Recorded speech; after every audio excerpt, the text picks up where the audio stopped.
Estamos con Charlie Nicholson.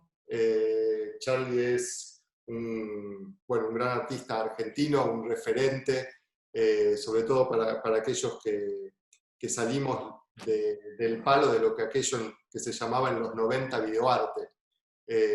Charlie tiene, no sé si es el origen absoluto, pero para mí tiene un origen en una de las agrupaciones más importantes en ese sentido, que es Art de Troll, ¿no? Que empezó a incluir el video, sobre todo en sus puestas de teatro de imagen, se podría decir, ¿no? De performance, intervenciones, acciones en espacio público,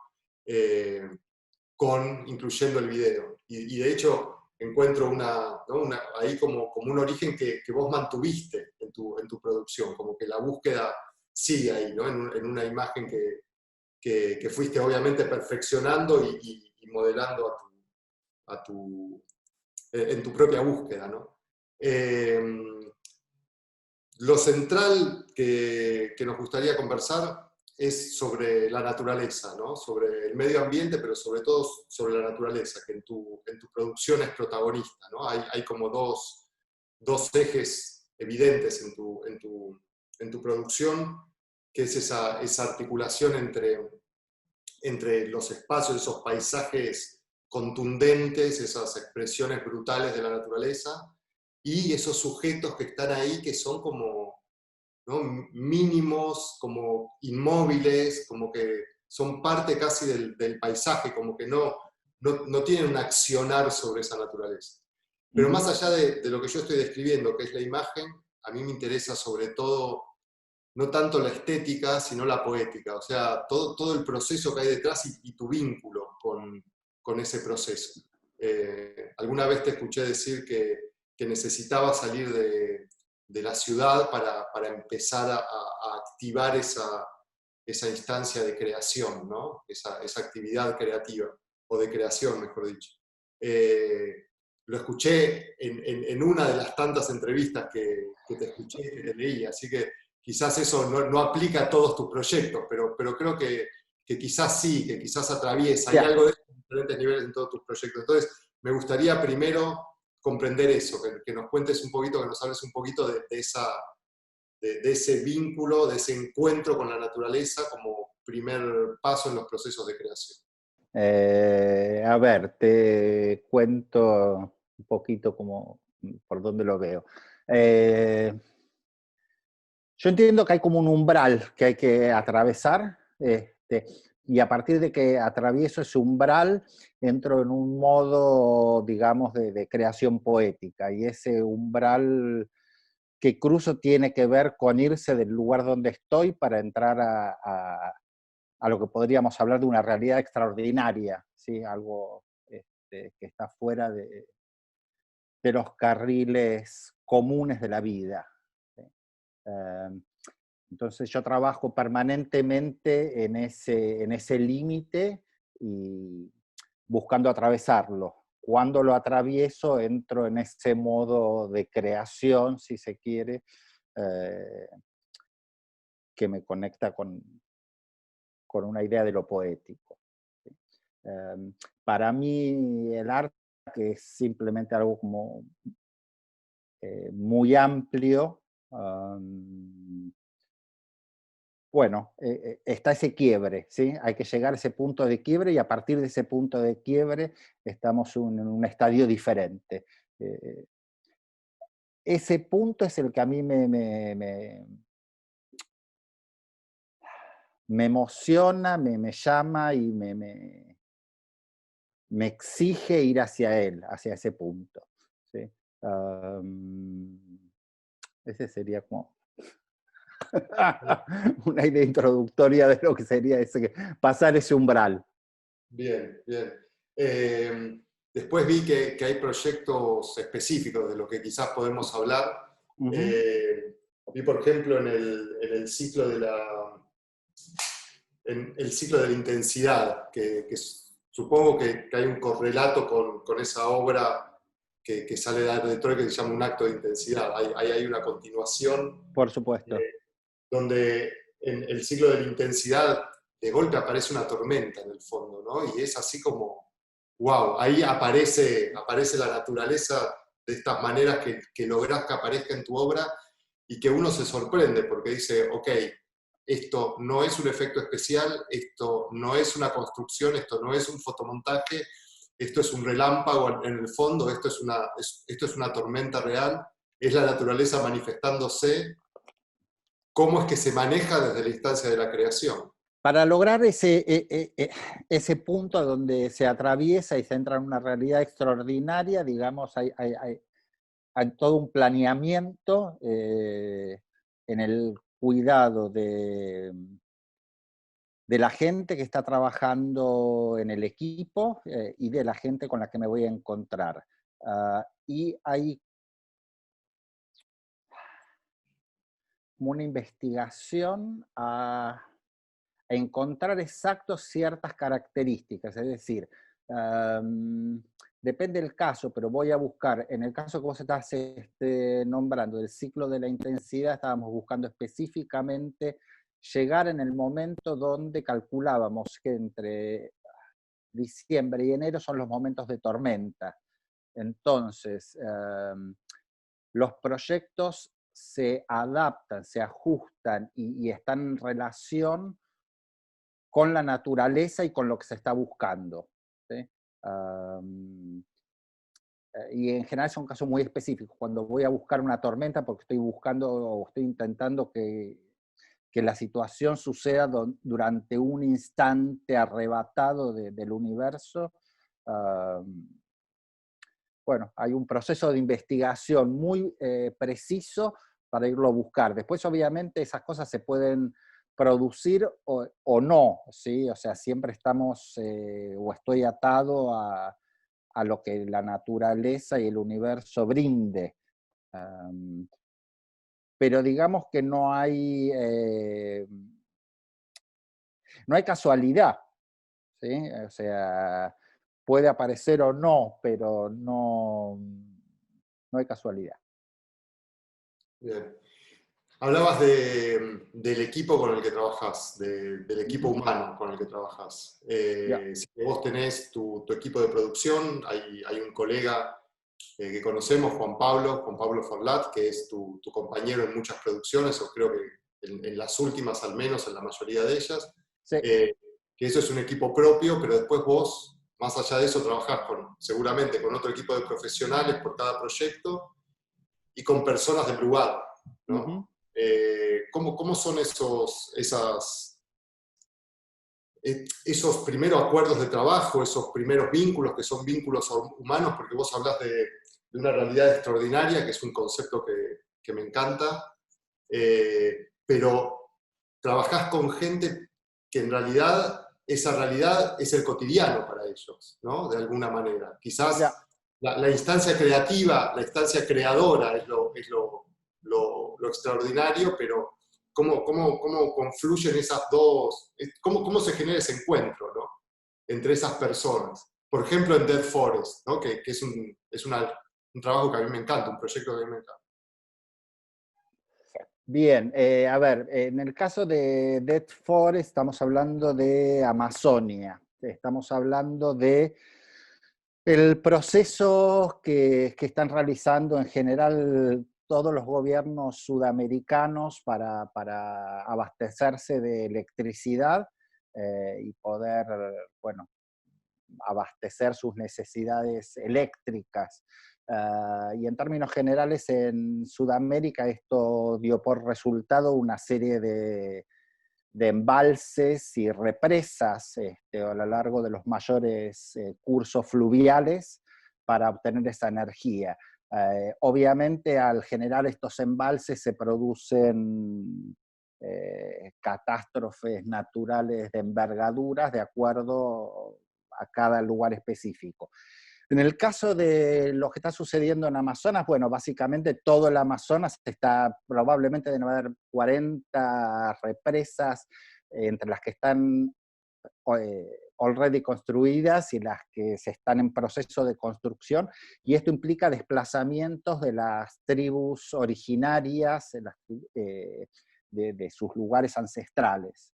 Entonces, mis proyectos requieren una investigación previa de cuál es la situación que se está viviendo específicamente en ese área.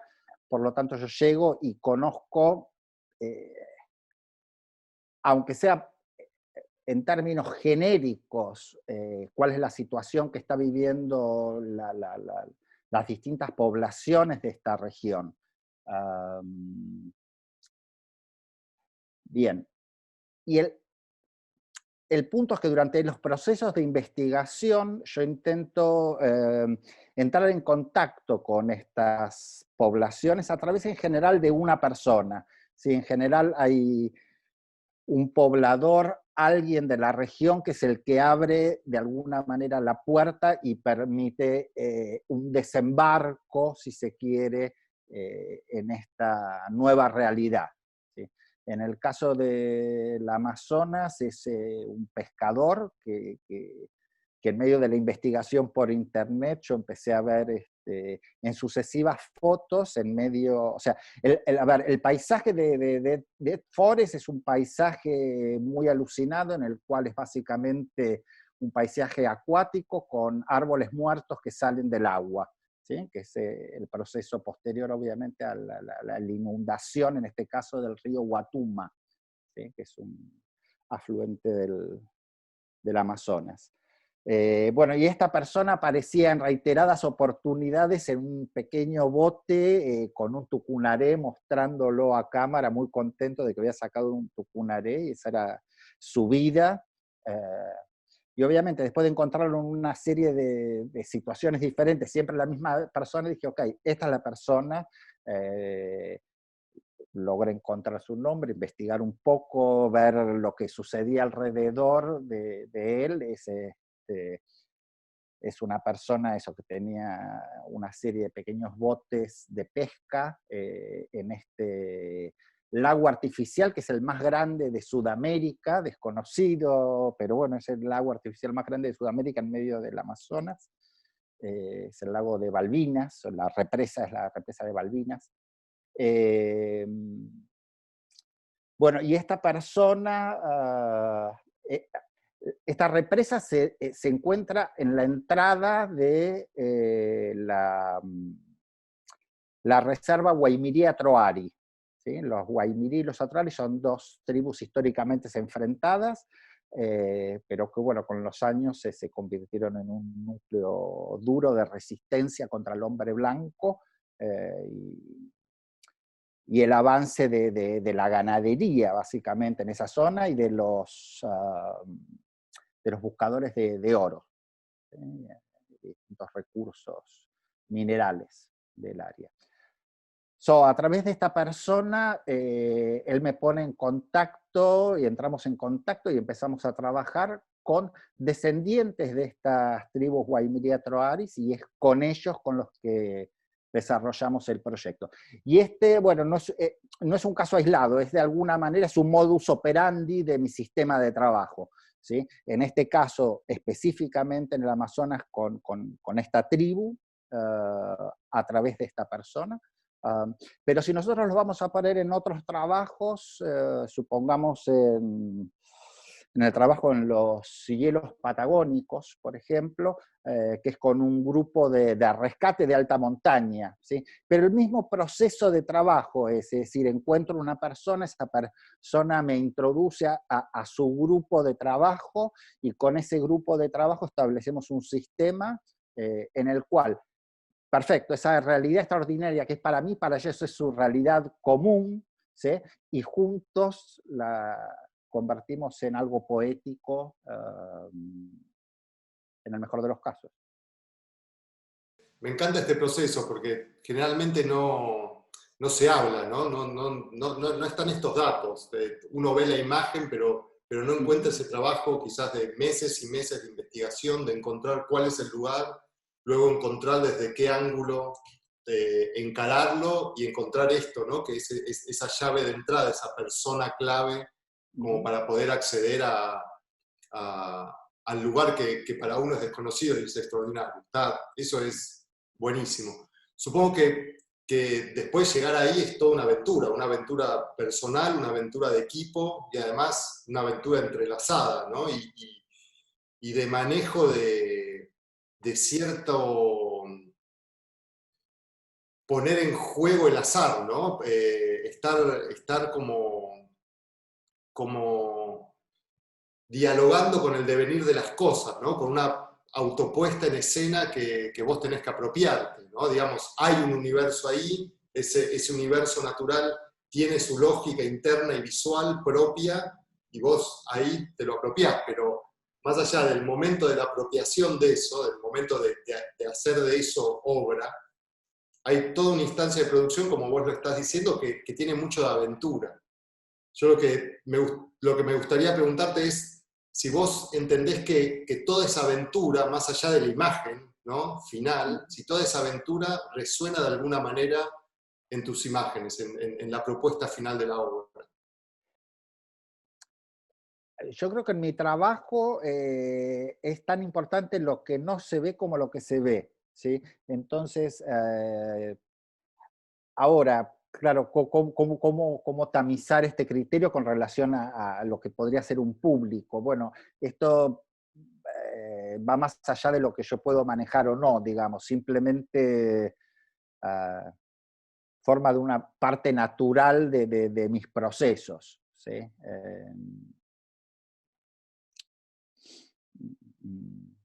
Sí. Yo te pregunto esto, Charlie, te pregunto esto, está genial, porque como persona sos muy modesto, en el sentido y como creador, de la manera que me estás respondiendo, y me encanta. Pero yo creo que es diferente lo que resuena, digamos, la vibración que uno tiene frente a tus imágenes es totalmente diferente justamente por esa aventura y por la lógica que tiene esa aventura, que lo que puede ser una imagen similar generada en estudio. Ok, ya. ¿Se entiende, no? 100%. Lo espectacular a nivel industrial, digamos, hoy estoy seguro que en la industria audiovisual, si alguien piensa desde lo espectacular, recrearía estas imágenes en estudio, ¿no? Con una lógica cercana a la publicitaria, se podría decir, ¿no? Y para mí hay algo ahí que quizás la imagen puede ser similar, pero hay una vibración diferente. Le digo vibración porque no encuentro otra palabra. Ya. Entonces, a ver, mi pregunta para volver a lo mejor de una manera más específica con mi pregunta. ¿Vos también entendés eso? ¿Vos encontrás esa diferencia o entendés que quien se encuentre con tu trabajo también encuentra esa diferencia?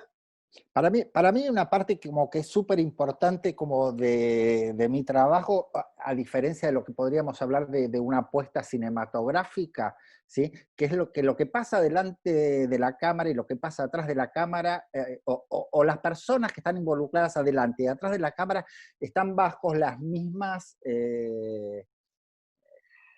condiciones climáticas, de abismo, de explosión, es decir, no hay una diferencia entre el adelante y el atrás, estamos todos embarcados en una situación que muchas veces está descontrolada o no, pero es decir, estamos todos en un barco que está a la deriva, ¿sí? A diferencia de una situación cinematográfica donde, bueno, la cúpula de producción está en control, donde las situaciones,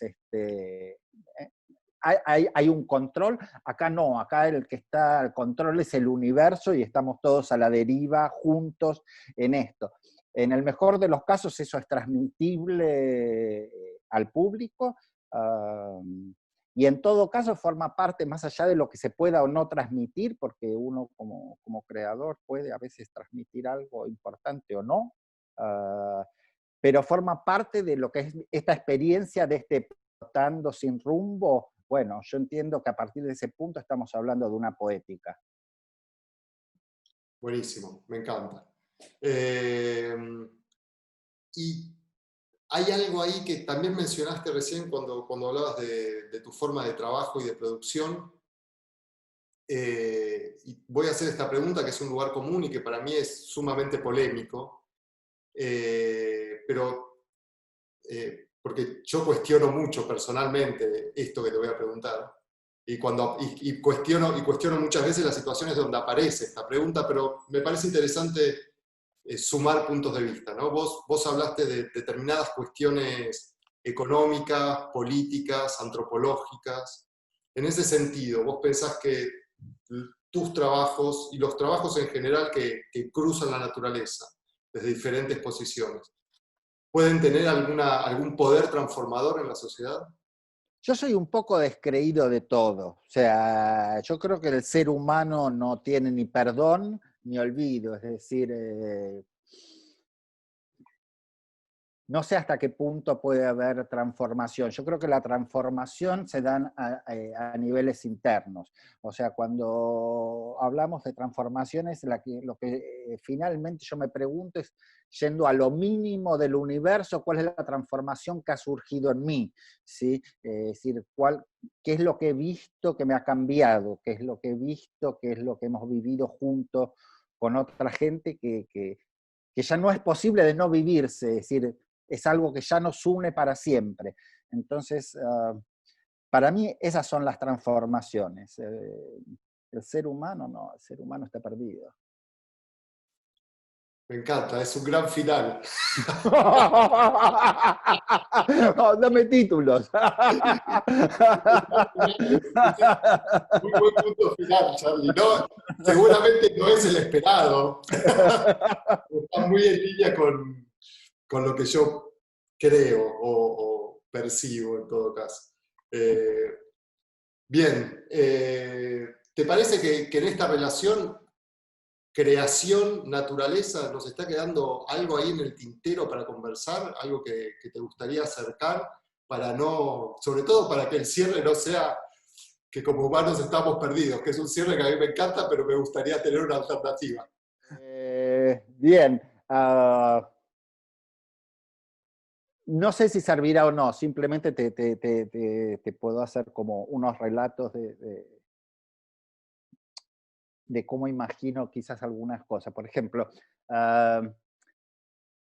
con el trabajo, el ciclo de la intensidad para mí se cierra como toda una etapa de muchos años de mis trabajos, ¿sí?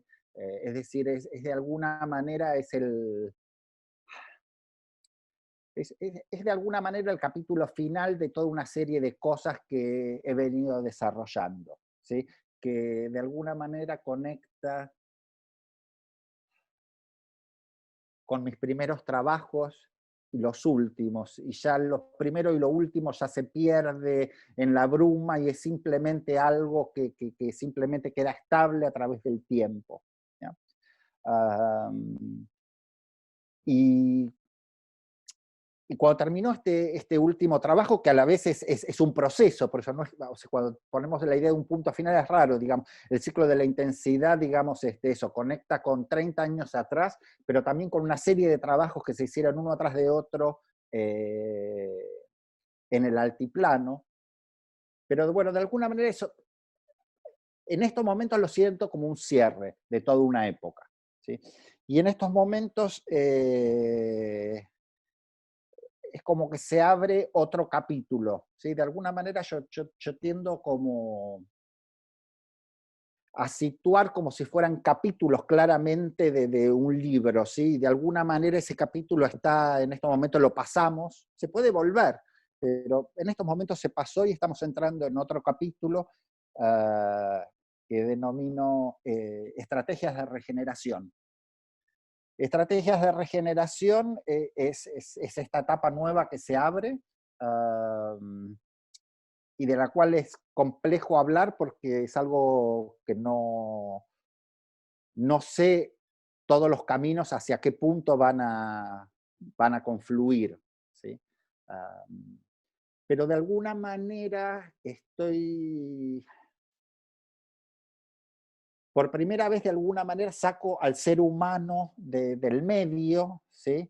Y me centro como en otros procesos que tienen que ver con otras especies de animales, ¿sí? Y estrategias de regeneración, bueno, son una serie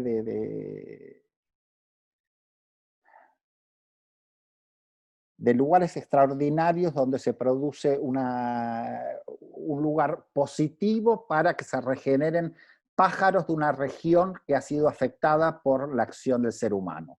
¿Sí?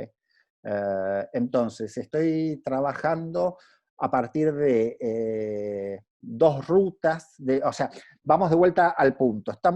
Estoy pensando en trabajar sobre la idea de rutas de migración, es decir, pájaros migratorios específicamente. Y si viene, o sea, me alejo del ser humano, en realidad es toda una excusa para volver a hablar del ser humano, porque cuando hablamos de los pájaros migratorios, finalmente es toda una excusa para hablar de los problemas migratorios que nos afectan hoy por hoy, ¿no? Entonces, esta idea de generar a través de las rutas de migración una serie de refugios que den protección a las aves migratorias, bueno, puede ser entendido de una manera claramente política, claramente, y poética al mismo tiempo. ¿Sí? Entonces no sé exactamente, me pasa eso, que digamos, de pronto el ser humano no aparece, pero a la vez es obviamente una reflexión sobre la condición humana y sobre las barbaridades del ser humano, usando por ahí la excusa de los pájaros y a la vez intentando eh,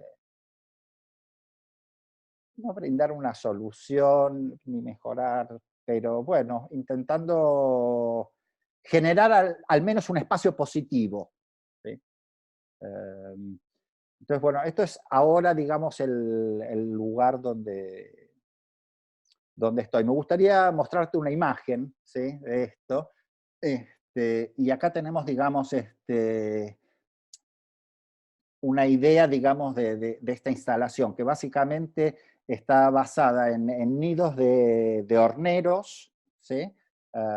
Que son por ahí las estructuras que se ven abajo, plus las torres para las cigüeñas. ¿Sí? Obviamente depende de cada ruta migratoria. Nosotros estamos pensando, digamos, en cubrir esta serie de refugios a través de la ruta migratoria americana, desde el estrecho de Magallanes hasta Alaska, y en el caso de las cigüeñas blancas es desde el norte de Europa hasta el lago Victoria en África, en Tanzania. ¿Sí?